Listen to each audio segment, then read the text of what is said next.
नमस्कार दोस्तों, मैं संतोष पटेल स्वागत करता हूं आपके अपने यूट्यूब चैनल डिजिटल भंडार पर।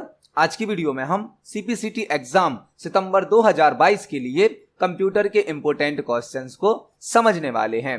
यह हमारा सीपीसीटी एग्जाम सितंबर 2022 के लिए पार्ट नंबर 17 है।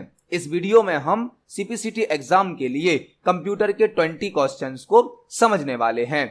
चलिए शुरुआत करते हैं आज की वीडियो का। देखते हैं आज का हमारा पहला क्वेश्चन क्या है। पहला क्वेश्चन है हमारा, साइबर सिक्योरिटी में CIA का फुल फॉर्म क्या होता है।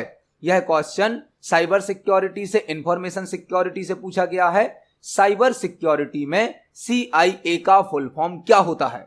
CIA का फुल फॉर्म होता है confidentiality, integrity, availability. Confidentiality, integrity, availability. Confidentiality मतलब गोपनीयता, इंटीग्रिटी मतलब अखंडता और अवेलेबिलिटी मतलब उपलब्धता।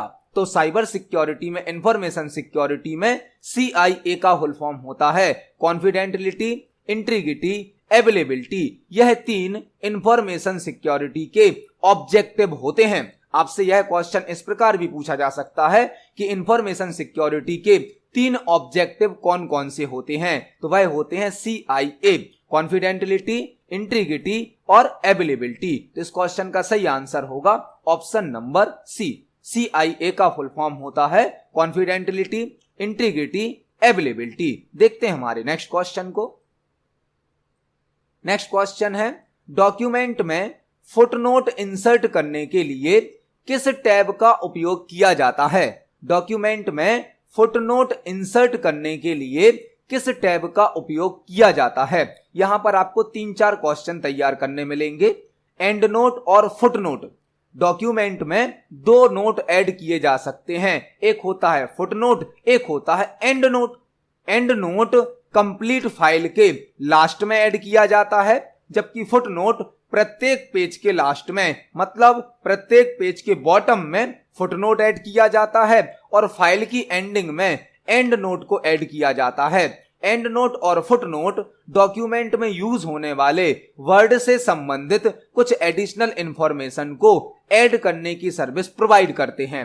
जो फुटनोट है और एंड नोट है, यह दोनों डॉक्यूमेंट में यूज होने वाले वर्ड से संबंधित कुछ एडिशनल इंफॉर्मेशन ऐड करने की सर्विस प्रोवाइड करते हैं। एंड नोट कंप्लीट फाइल के लास्ट में ऐड होता है और फुटनोट प्रत्येक पेज के लास्ट में ऐड होता है।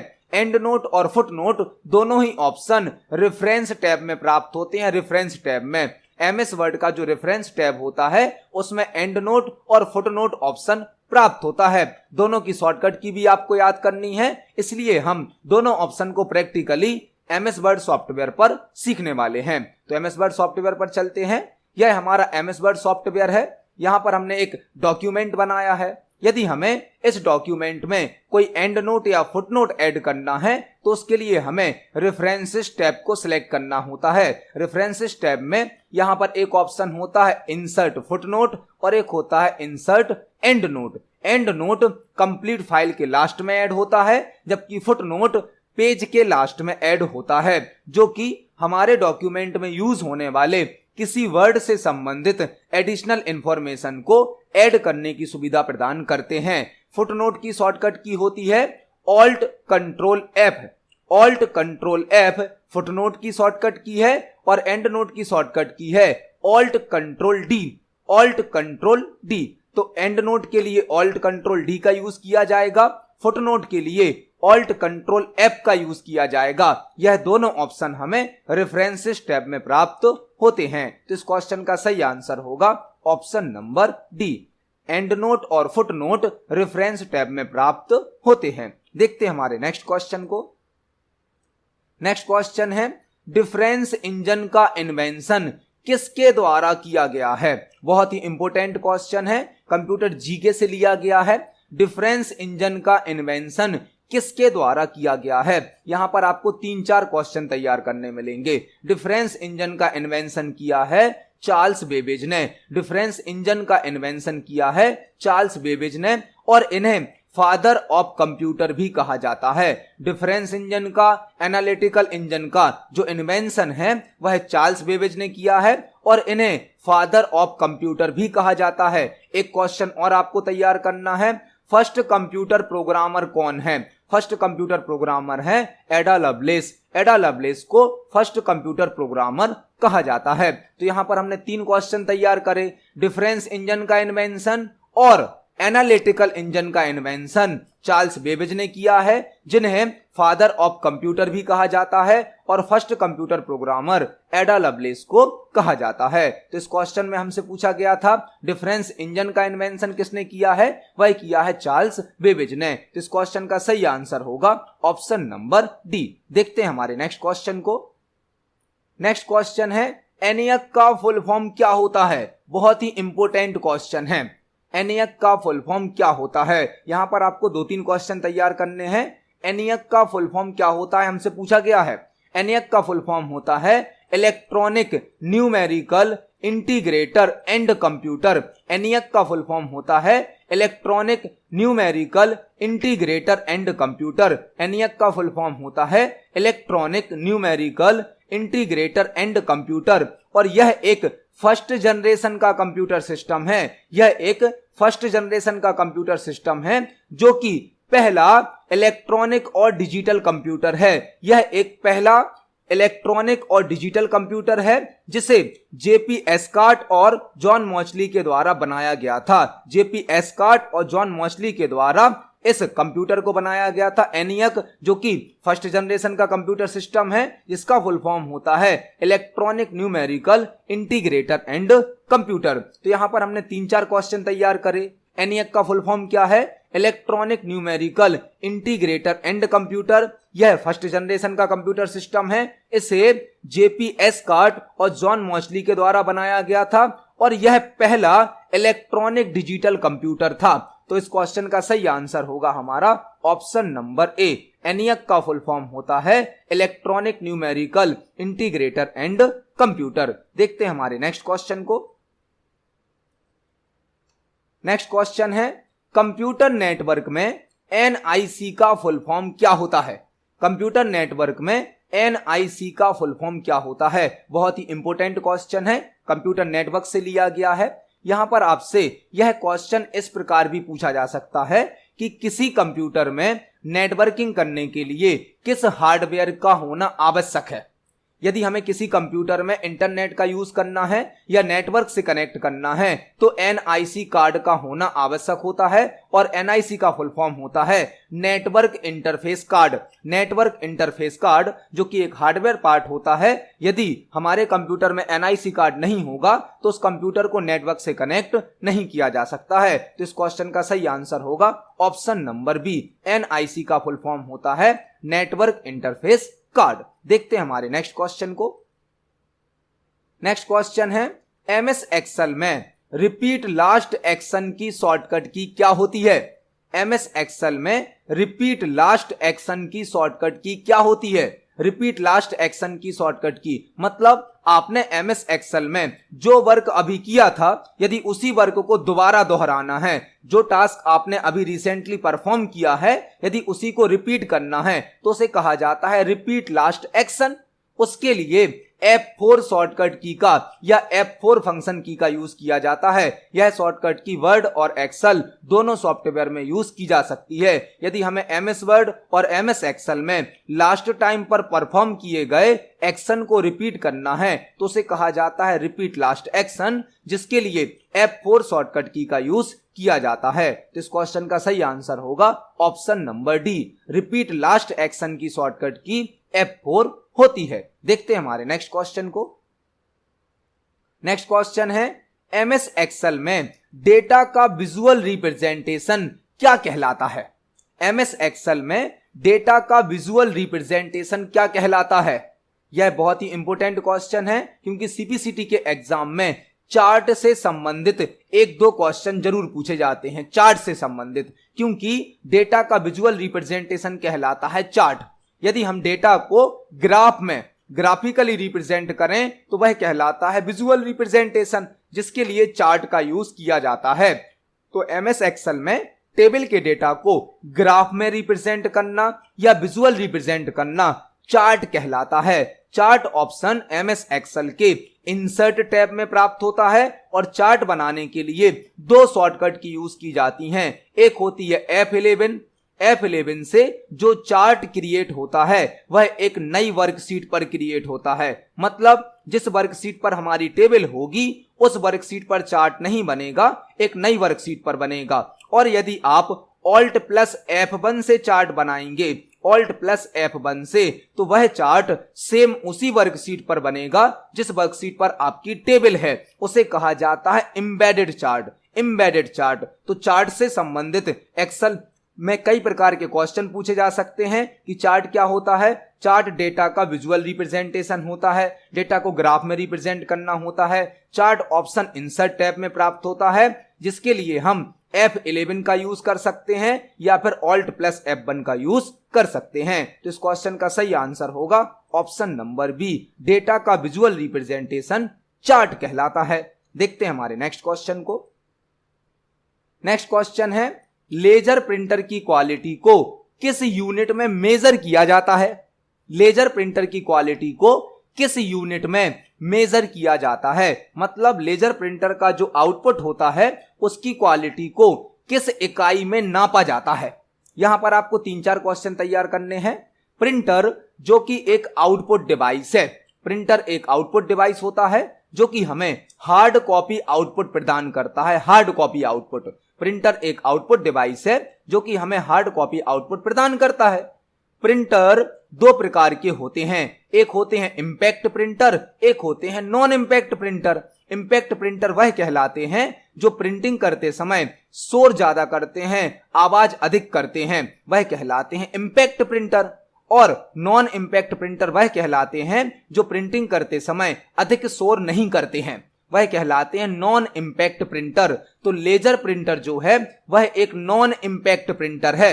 लेजर प्रिंटर एक नॉन इंपैक्ट प्रिंटर है जो कि फास्ट स्पीड में प्रिंटिंग करता है, हाई क्वालिटी का आउटपुट देता है और इसकी क्वालिटी को डीपीआई में नापा जाता है। डीपीआई में प्रिंटर की क्वालिटी को डीपीआई में नापा जाता है। जो भी प्रिंटर हमें आउटपुट देते हैं, चाहे वह कोई भी प्रिंटर हो, उनकी क्वालिटी को डीपीआई में मेजर किया जाता है। डीपीआई का मतलब होता है डॉट्स पर इंच।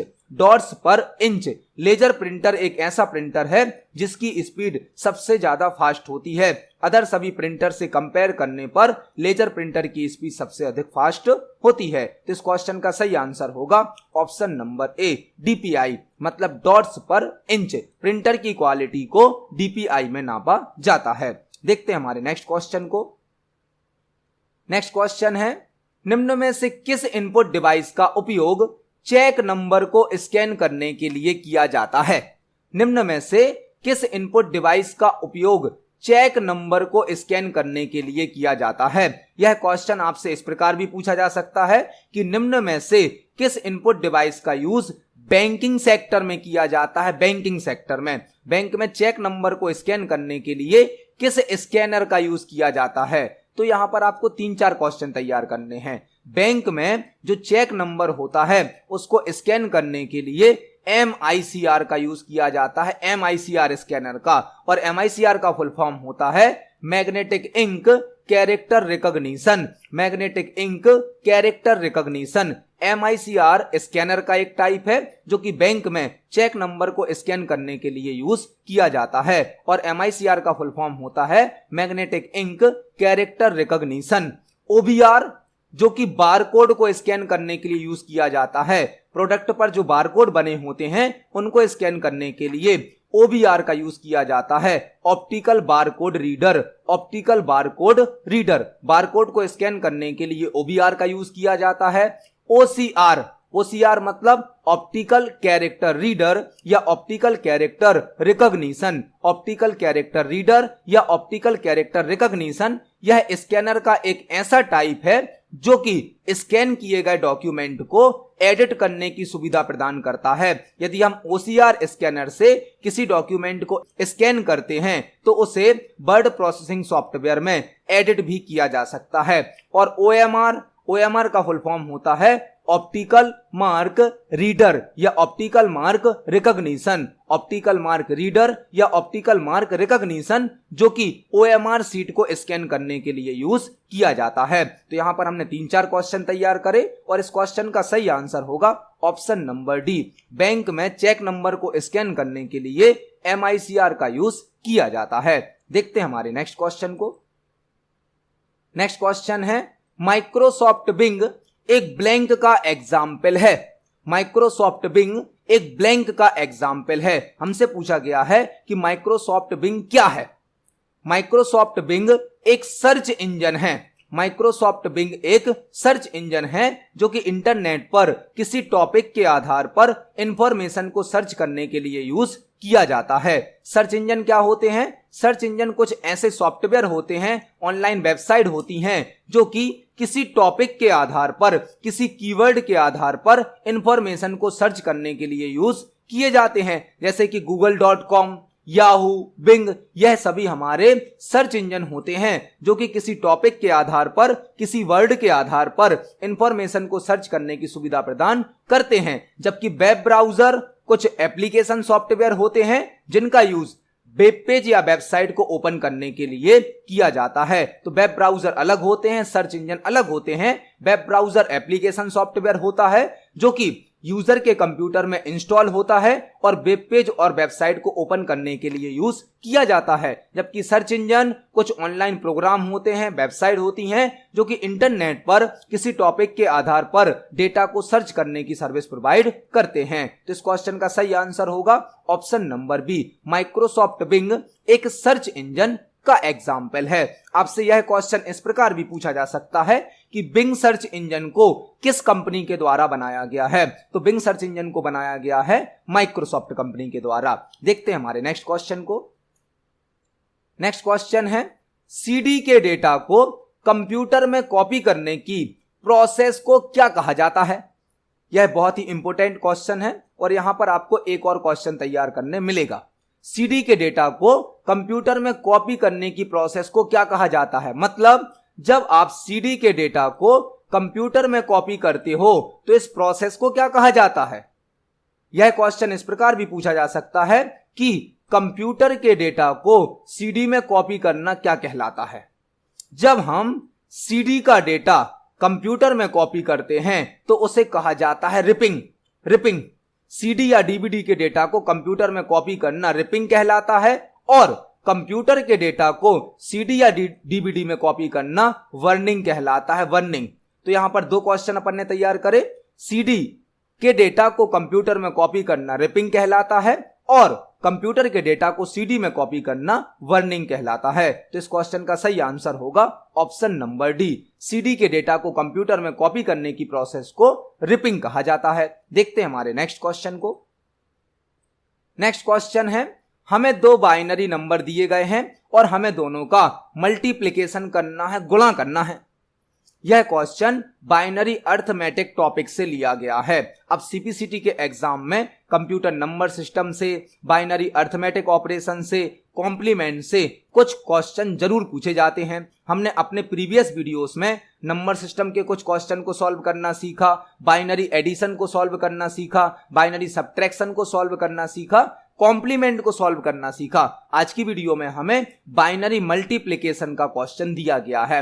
मतलब हमें 2 बाइनरी नंबर दिए गए हैं और हमें दोनों को गुणा करके आंसर बताना है। यह क्वेश्चन बहुत ही बेसिक है, बहुत सिंपल क्वेश्चन है। इनको सॉल्व करना बहुत ही आसान है। हमें बाइनरी मल्टीप्लिकेशन को करने के लिए कुछ रूल्स याद करने होंगे। बाइनरी मल्टीप्लिकेशन के कुछ रूल्स होते हैं जिनको आप याद करके, समझ के कोई भी बाइनरी मल्टीप्लिकेशन का क्वेश्चन बहुत ही आसानी से सॉल्व कर सकते हैं। बाइनरी मल्टीप्लिकेशन को करने के 4 नियम होते हैं, 4 रूल्स होते हैं। आपको यह याद रखना है। आप बहुत ही आसानी से कोई भी बाइनरी मल्टीप्लिकेशन का क्वेश्चन सॉल्व कर सकते हैं। पहला रूल्स होता है 0 में 0 का गुणा करने पर 0 प्राप्त होगा। दूसरा नियम होता है जीरो में 1 का गुणा करने पर 0 प्राप्त होगा। तीसरा नियम होता है 1 में 0 का गुणा करने पर 0 प्राप्त होगा, 1 में 1 का गुणा करने पर 1 प्राप्त होगा। तो आप देख सकते हैं जो रूल्स, जो नियम आपने मल्टीप्लिकेशन के नॉर्मल मैथ में यूज करे हैं वही रूल्स यहां पर फॉलो किए जाते हैं। 0 में 0 का गुणा करेंगे तो 0 प्राप्त होगा, 0 में 1 का गुणा करेंगे तो भी 0 प्राप्त होगा, 1 में 0 का गुणा करेंगे तो भी 0 प्राप्त होगा। केवल 1 में 1 का गुणा करने पर हमें 1 प्राप्त होता है। यह रूल्स आपको याद रखने हैं। आप कोई भी बाइनरी मल्टीप्लिकेशन का क्वेश्चन आसानी से सॉल्व कर सकते हैं। अब हम इन रूल्स को फॉलो करते हुए इस क्वेश्चन को सॉल्व करेंगे। तो हमारा पहला नंबर है 101 और दूसरा नंबर हमारा क्या है 110। इन दोनों का हमें गुणा करना है। हमने दोनों नंबर को लिखा है। पहले हम इस 0 का गुणा ऊपर वाले तीनों नंबर में करेंगे, इस 0 का गुणा ऊपर वाले तीनों नंबर में। तो जब हम 0 का गुणा किसी भी नंबर में करें, 1 में करें या 0 में, हमें 0 ही प्राप्त होगा। मतलब 3 बार हमें क्या ही प्राप्त हो जाएगा 0, क्योंकि 0 का गुणा चाहे आप 1 से करें या 0 से करें 0 ही प्राप्त होगा। एक नंबर का गुणा हो गया तो हम यहां पर एक क्रॉस का साइन लगा देंगे। अब हमें इस 1 का गुणा ऊपर करना है, इस 1 का, तो 1 का 1 से करेंगे तो 1, 1 का 0 से करेंगे तो 0, 1 का 1 से करेंगे तो 1। यह हमारा दूसरे नंबर का गुणा हो गया। हम 2 क्रॉस लगा देंगे। अब हमें तीसरे 1 का गुणा ऊपर सभी नंबर में करना है। 1 में करेंगे तो 1, 0 में करेंगे तो 0, 1 में करेंगे तो 1। यह हमने यहां पर गुणा कर लिया। अब हमें इन सभी नंबर को ऐड कर देना है, जोड़ देना है।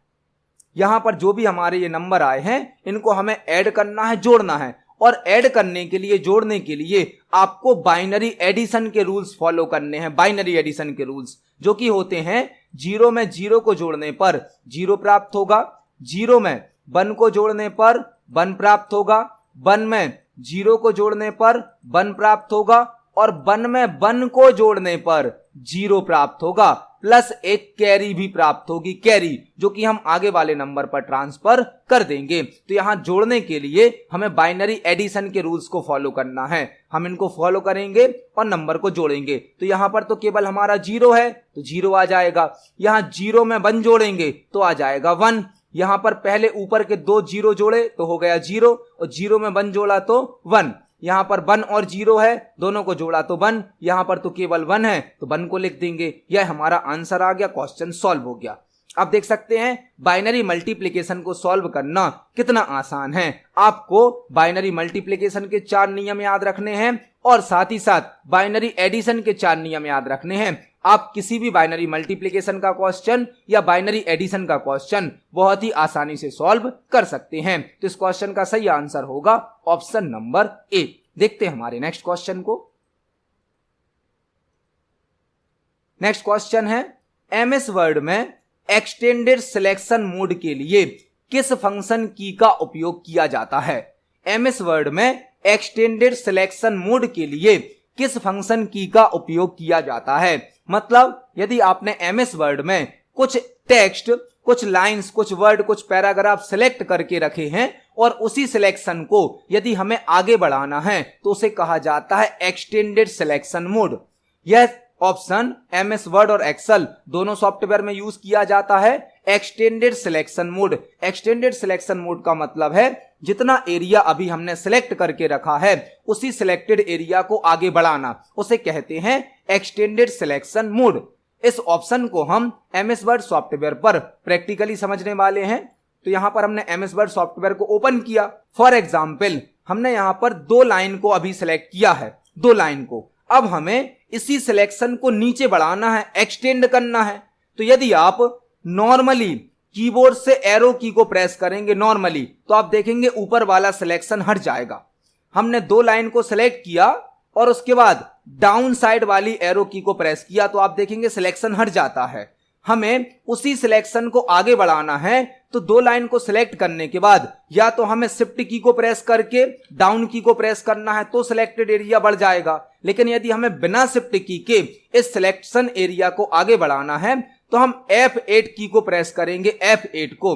जैसे ही हम F8 को प्रेस करेंगे, अब आप देख सकते हैं बिना शिफ्ट की के हमारा सिलेक्शन एरिया आगे बढ़ रहा है, मतलब एक्सटेंडेड सिलेक्शन मोड ऑन हो गया है। एक्सटेंडेड सिलेक्शन मोड को ऑन करने के लिए, ऑफ करने के लिए F8 फंक्शन की का यूज किया जाता है, मतलब जितना एरिया आपने अभी सिलेक्ट करके रखा है वह एरिया आगे इंक्रीज हो जाता है, उसके लिए F8 फंक्शन की का यूज किया जाता है। तो इस क्वेश्चन का सही आंसर होगा option number D, F8 function की का उपयोग एक्सटेंडेड सिलेक्शन मोड के लिए किया जाता है। देखते हैं हमारे नेक्स्ट क्वेश्चन को। नेक्स्ट क्वेश्चन है, MS वर्ड में हैंगिंग इंडेंट की शॉर्टकट की क्या होती है? MS वर्ड में हैंगिंग इंडेंट की शॉर्टकट की क्या होती है? यहां पर आपको 4 क्वेश्चन तैयार करने मिलेंगे। MS वर्ड में हैंगिंग इंडेंट की शॉर्टकट की हमसे पूछी गई है। पहले हम समझते हैं कि इंडेंट क्या होता है। MS वर्ड सॉफ्टवेयर पर चलते हैं, यह हमारा MS वर्ड सॉफ्टवेयर है। यहां पर हमने कुछ वर्ड, कुछ पैराग्राफ लिख कर रखे हैं, इनमें हमें हैंगिंग इंडेंट का यूज करना है। हैंगिंग इंडेंट का, तो इंडेंट क्या होता है आप देख सकते हैं, टेक्स्ट के पहले आपको यह जो ब्लैंक एरिया दिखाया जा रहा है यह कहलाता है इंडेंट। लेफ्ट साइड पर होता है लेफ्ट इंडेंट, राइट साइड पर होता है राइट इंडेंट।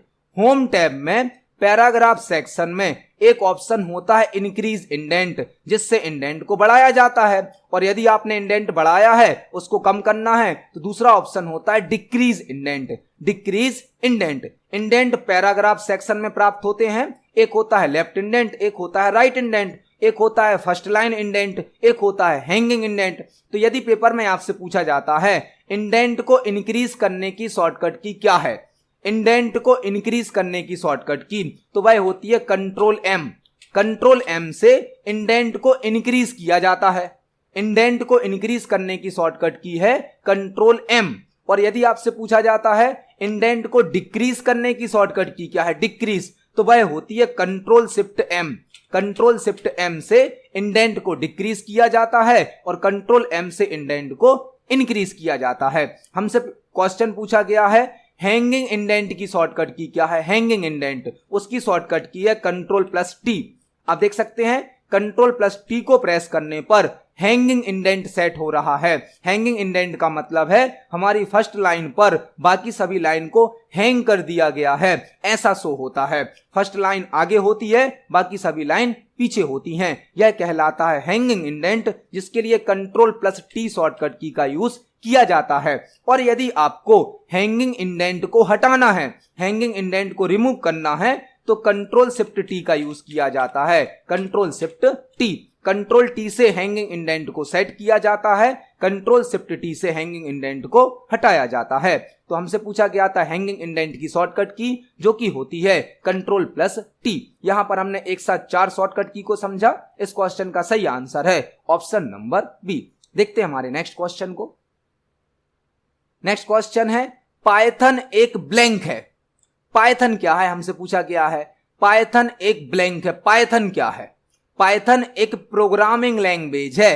पाइथन एक प्रोग्रामिंग लैंग्वेज है जिसका यूज प्रोग्राम बनाने के लिए, सॉफ्टवेयर बनाने के लिए किया जाता है। और पाइथन एक हाई लेवल लैंग्वेज का एग्जाम्पल है। पाइथन एक हाई लेवल लैंग्वेज है, यह 4th जनरेशन की प्रोग्रामिंग लैंग्वेज है।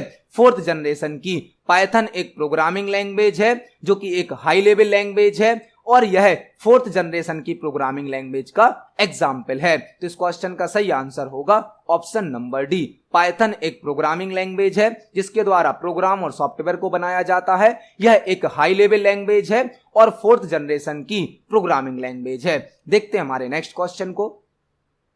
नेक्स्ट क्वेश्चन है निम्न में से किसका उपयोग किसी कंप्यूटर को नेटवर्क में आइडेंटिफाई करने के लिए किया जाता है? निम्न में से किसका उपयोग किसी कंप्यूटर को नेटवर्क में पहचानने के लिए किया जाता है? आइडेंटिफाई करना मतलब पहचानना। तो एक नेटवर्क में मल्टीपल कंप्यूटर्स कनेक्ट होते हैं। हमसे पूछा गया है नेटवर्क में किसका उपयोग कंप्यूटर को पहचानने के लिए, आइडेंटिफाई करने के लिए किया जाता है? तो नेटवर्क में प्रत्येक कंप्यूटर को उसके आईपी एड्रेस से पहचाना जाता है। आईपी एड्रेस से नेटवर्क में प्रत्येक कंप्यूटर को उसके एक यूनिक आईपी एड्रेस से पहचाना जाता है। आईपी का फुल फॉर्म होता है internet protocol. Internet protocol IP address की टोटल 5 क्लास हैं। आईपी एड्रेस की टोटल 5 क्लास हैं, जो कि class A, class B, class C, class D और क्लास ई होती हैं। आईपी एड्रेस का एक क्वेश्चन सीपीसीटी के पेपर में जरूर पूछा जाता है। आईपी जो कि एक प्रोटोकॉल होता है, इंटरनेट प्रोटोकॉल, किसी कंप्यूटर को नेटवर्क में यूनिकली आइडेंटिफाई करने के लिए आईपी एड्रेस का यूज किया जाता है। आईपी एड्रेस की 5 क्लास होती हैं। आईपी प्रोटोकॉल के 2 वर्जन होते हैं, आईपी वर्जन 4 और आईपी वर्जन 6। तो आईपी एड्रेस से संबंधित कई प्रकार के क्वेश्चन पेपर में आते हैं। हमने प्रीवियस वीडियोस में भी कुछ क्वेश्चन को तैयार किया है। यहां पर एक क्वेश्चन और आज हमने तैयार किया कि नेटवर्क में किसी कंप्यूटर को पहचानने के लिए आईपी एड्रेस का यूज किया जाता है। इस क्वेश्चन का सही आंसर है ऑप्शन नंबर सी। देखते हैं हमारे नेक्स्ट क्वेश्चन को। नेक्स्ट क्वेश्चन है, फोर्ट्रान लैंग्वेज का इन्वेंशन किस कंपनी के द्वारा किया गया है? फोर्ट्रान लैंग्वेज का इन्वेंशन किस कंपनी के द्वारा किया गया है? यहां पर आपको 3-4 क्वेश्चन तैयार करने हैं। फोर्ट्रान जो कि एक प्रोग्रामिंग लैंग्वेज है और यह फर्स्ट हाई लेवल लैंग्वेज है। फोर्ट्रान एक प्रोग्रामिंग लैंग्वेज है जो कि फर्स्ट हाई लेवल लैंग्वेज है। फोर्ट्रान का फुल फॉर्म होता है फॉर्मूला ट्रांसलेशन। फोर्ट्रान एक प्रोग्रामिंग लैंग्वेज है जो कि फर्स्ट हाई लेवल लैंग्वेज है। फोर्ट्रान का फुल फॉर्म होता है फॉर्मूला ट्रांसलेशन और इसे आईबीएम कंपनी के द्वारा बनाया गया है। आईबीएम कंपनी के द्वारा। आईबीएम का फुल फॉर्म होता है international business machine. Fortran language IBM company ने बनाया है। आईबीएम का फुल फॉर्म होता है इंटरनेशनल बिजनेस मशीन। तो इस क्वेश्चन का सही आंसर होगा ऑप्शन नंबर बी। देखते हैं हमारे नेक्स्ट क्वेश्चन को। डॉस में किसी फाइल या डायरेक्टरी को रीनेम करने के लिए किस कमांड का उपयोग किया जाता है? डॉस में किसी फाइल या डायरेक्टरी मतलब फोल्डर को रीनेम करने के लिए किस कमांड का उपयोग किया जाता है? डॉस एक ऑपरेटिंग सिस्टम है जिसका फुल फॉर्म होता है disk operating system. Disk operating system जिसे माइक्रोसॉफ्ट कंपनी के द्वारा बनाया गया है। डॉस एक ऑपरेटिंग सिस्टम है जिसका फुल फॉर्म होता है डिस्क ऑपरेटिंग सिस्टम और इसे माइक्रोसॉफ्ट कंपनी के द्वारा बनाया गया है। डॉस में यदि हमें किसी फाइल या डायरेक्टरी का नाम बदलना है, रीनेम करना है, तो उसके लिए रैन कमांड का यूज किया जाता है। रैन कमांड का रीनेम, रैन कमांड के द्वारा डॉस में किसी फाइल या डायरेक्टरी को रीनेम किया जाता है। तो इस क्वेश्चन का सही आंसर होगा ऑप्शन नंबर ए। देखते हैं हमारे नेक्स्ट क्वेश्चन को। नेक्स्ट क्वेश्चन है, लाइनेक्स में किसी फाइल को कॉपी करने के लिए किस कमांड का उपयोग किया जाता है? यह क्वेश्चन लाइनेक्स ऑपरेटिंग सिस्टम से पूछा गया है। लाइनेक्स में किसी फाइल को कॉपी करने के लिए किस कमांड का उपयोग किया जाता है? लाइनेक्स एक ऑपरेटिंग सिस्टम है, एक सिस्टम सॉफ्टवेयर का एग्जाम्पल है जो कि एक फ्री ऑपरेटिंग सिस्टम है, ओपन सोर्स ऑपरेटिंग सिस्टम है और लाइनेक्स में फाइल को कॉपी करने के लिए सीपी कमांड का यूज किया जाता है। सीपी कमांड का। तो लाइनेक्स में फाइल को कॉपी करने के लिए सीपी कमांड का यूज किया जाता है। इस क्वेश्चन का सही आंसर है ऑप्शन नंबर ए। तो आज की वीडियो में हमने सीपीसीटी एग्जाम के लिए कंप्यूटर से संबंधित 20 इंपोर्टेंट क्वेश्चंस को समझा है। जब हम एक क्वेश्चन को समझते हैं तो उससे संबंधित हमें 2-3 क्वेश्चन और भी समझने मिल जाते हैं। आप सभी क्वेश्चंस को पढ़ें, समझें। यदि आपका कोई क्वेश्चन है, कोई डाउट है तो कमेंट सेक्शन में जरूर पूछिए। वीडियो पसंद आती है तो वीडियो को लाइक करें, ज्यादा से ज्यादा शेयर करें। मिलते हैं अगली वीडियो में। धन्यवाद।